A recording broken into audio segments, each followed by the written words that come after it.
BMC चुनाव के लिए लड़ेगी उद्धव सेना, संजय राउत ने एक दिए संकेत, कांग्रेस भी नहीं दे रही है भाव। पार्टी के नेता संजय राउत ने शुक्रवार को कहा कि महाविकास अघाड़ी की सहयोगी दल ने अभी तक इन चुनावों को साथ मिलकर लड़ने का कोई निर्णय नहीं लिया है।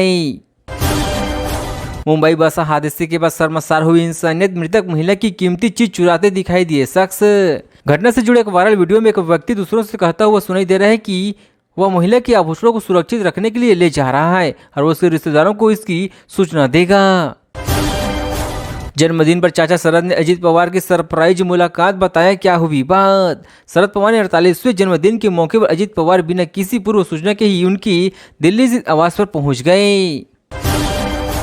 अमित शाह के पास बैठे फडणवीस ने एकनाथ शिंदे को लगाया फोन, नाराज नेता से क्या हुई बात। अजित पवार से भी अलग से अमित शाह मिल रही हैं। वहीं डिप्टी सीएम एकनाथ शिंदे महाराष्ट्र में हैं और वह दिल्ली नहीं आए हैं, यहां तक कि अपने ठाठे स्थित घर पर ही रहे हैं। ऐसे में कयास तेज हो चुकी है कि एकनाथ शिंदे क्या फिर से नाराज हो चुके हैं। फडणवीस शिंदे में बन गई बात, पवार भी है तैयार, महाराष्ट्र में किसे मिलेगा कौन सा विभाग। बीजेपी अपनी मौजूदा मंत्रियों को पोर्टफोलियो सौंपने की योजना बना रही है। वहीं एनसीपी भी अपने पुराने मंत्रियों पर ही भरोसा जताई है, लेकिन एकनाथ शिंदे शिवसेना की नए विधायकों को मंत्री बना सकते हैं।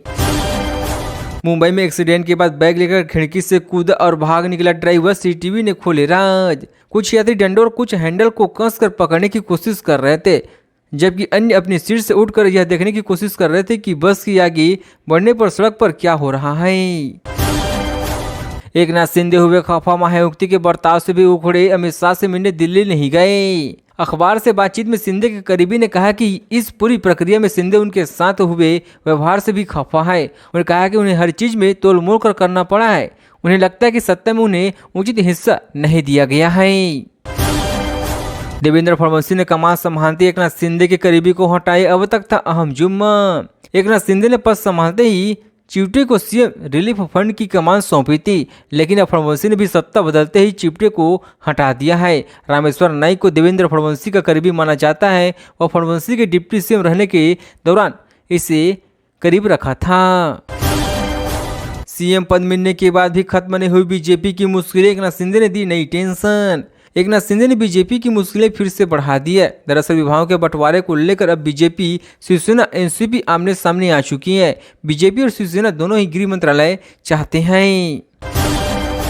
महाराष्ट्र के परभणी में भारी बवाल, अंबेडकर प्रतिमा और संविधान के अपमान पर आगजनी और तोड़फोड़। एक वरिष्ठ अधिकारी ने बताया कि कुछ संगठनों द्वारा बुलाए गए एक बंदे के बीच भीड़ ने आगजनी की है और कई जगहों पर तोड़फोड़ की। पुलिस ने उपद्रवियों को काबू में करने के लिए आंसू गैस गोले छोड़े हैं। महाराष्ट्र में ऑपरेशन लोटस की तैयारी में भाजपा, शरद पवार की पार्टी के वजूद पर होगा संकट। खबर है कि शरद पवार की पार्टी के कई सांसद भाजपा के संपर्क में हैं और वे पाल बदल कर सकते हैं। इन सांसदों का कहना है कि प्रदेश की सत्ता पर भाजपा काबिल है और केंद्र में भी उसकी सरकार है। ऐसे में भाजपा के साथ जाने में क्षेत्र का विकास करना आसान होगा।